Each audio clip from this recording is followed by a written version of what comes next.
We're again back at the pre-85. Pre-85. We are. And what we're going to look at is Gary Glitter, what these guys call Gary Glitter. It's an AML. What size stroke we run on this thing?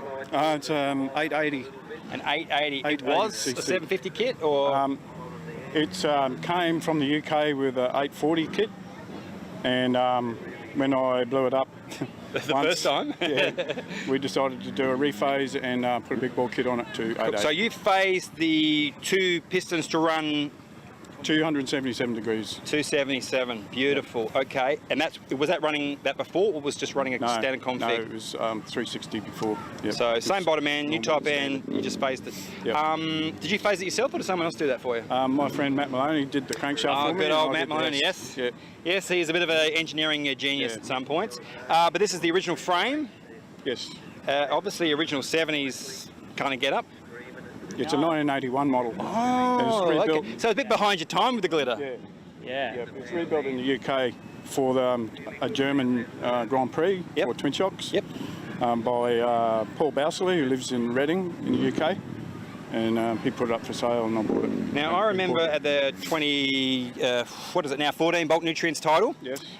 Batteries. Yes. Talk to me. Did you resolve that problem? I have, yep. Because you put a new ignition in it and it had a little bit of grief. You couldn't quite figure it out, and it ended up being a 50 battery. Yep. I don't use standard batteries anymore. I use a Moto bat now, which is... always carry two. Yeah, it's got little panels in between the plates so they don't collapse and cause any dramas. So, yeah. Both from Queensland? Yes. You drove down? Flew. You flew, you drove. Yeah, Dave and... How does that work? Oh, well, Dave and Helen, they're doing the tourist thing, weren't they? Working in the mines, and they had the week. So luckily for us, they took the time to come down in the car.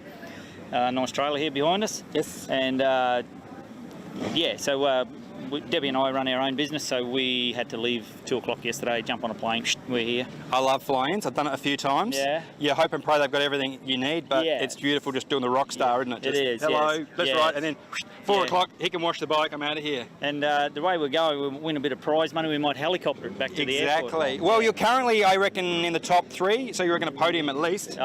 We came wishing, praying for a podium. Thinking never a chance. Yes. But we're on the money. You're pretty much in the money. Yeah, we're definitely in the money. Where you finish is up to you. Yeah. Really. Murray Williams Cup, you'd probably be the leading. We are currently. Yep. We're getting very good starts. Yep. We're having a bit of fun with the moderns in the first corner, as you'll notice. As a test too. Yeah. So a bit of push and shove there. Some of the moderns are very, very quick.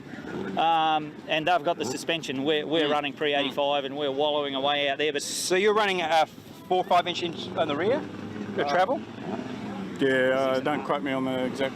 You still got leaders, so you've got at least 7 inch you can run the front legally. Yeah.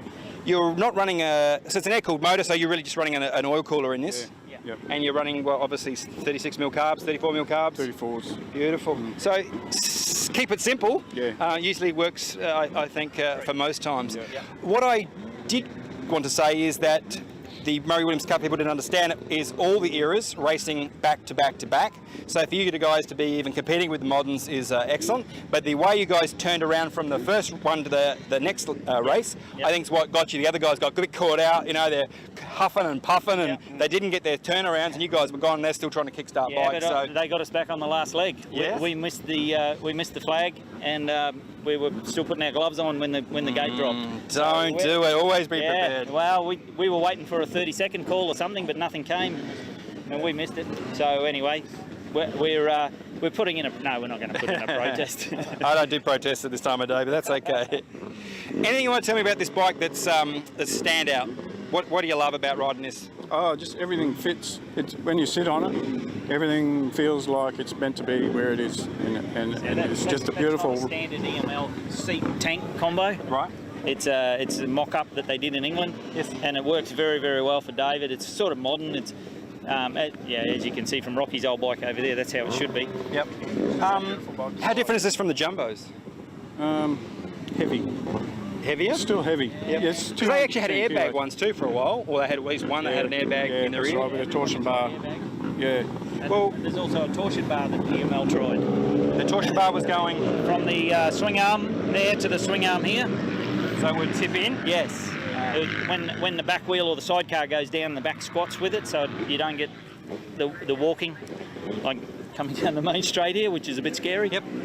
But legally you can still run modern shocks, so you're obviously running some sort of Rigers or copies. No, these are Holcos from the day. Oh, really? Yeah, just had them rebuilt. Beautiful. You don't see that often because most people kind of just go, you know what, they're a consumable part, we'll chuck them in the bin. You're obviously also running that original disc too, which is good to see. Yep.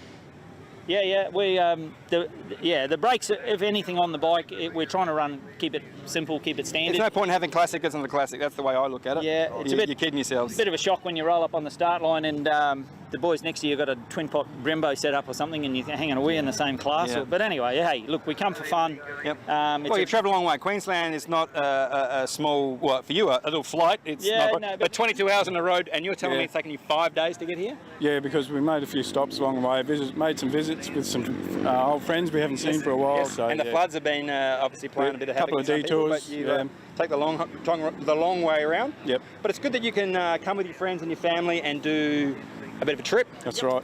With a 2-day event, at least it's not all down here for one. I spoke to Rocky earlier about how to get the right mix. It's often hard to get everyone in the one state and make it financially viable. So at some point, someone's got to take the bucket, which unfortunately it's you guys this year. But if they're running prize money, which they are, so thank goodness the sponsors have chucked a few bucks in, that might at least tip in a bit of money for the, like you said, the petrol on the way home. It's great to come here and do some racing. Yes. We race with the vintage motocross up there, and we will sit around all day and maybe do 3 races. Yeah. When we come here for a weekend, you're in. You're racing. And it's back to back, and it's Yeah, it's everything. Yeah. So who's your biggest competition this weekend? Obviously Maloney's going, I would say, fairly well. He's our competition. I reckon your dark horse is Brian Anthony on that thing. If he can get that thing running, he's a troublemaker. He's had a DNF in one heat.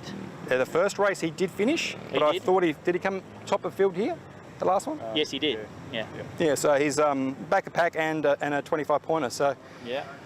But you guys, you've already got the 25-25s and you got the money in the bank. So we'll see. We'll see how that pans out. Reliability and Dave and I have been racing together for a preparation. few years, and we have this little knack of pinching a few things because we're just always consistently there. And well, people forget consistency is what wins races. And being at the start line is the first thing, and you don't get to the start line without being prepared. So the amount of time and effort you guys put together to even get here. That's going to hold you 90% in the running for how you're going to perform on the field. Pretty much. Unless you're unlucky out there, you can't control that. Most races are won in the shed. Beautiful. Thank you, guys. We'll be back with something else soon. Thank you.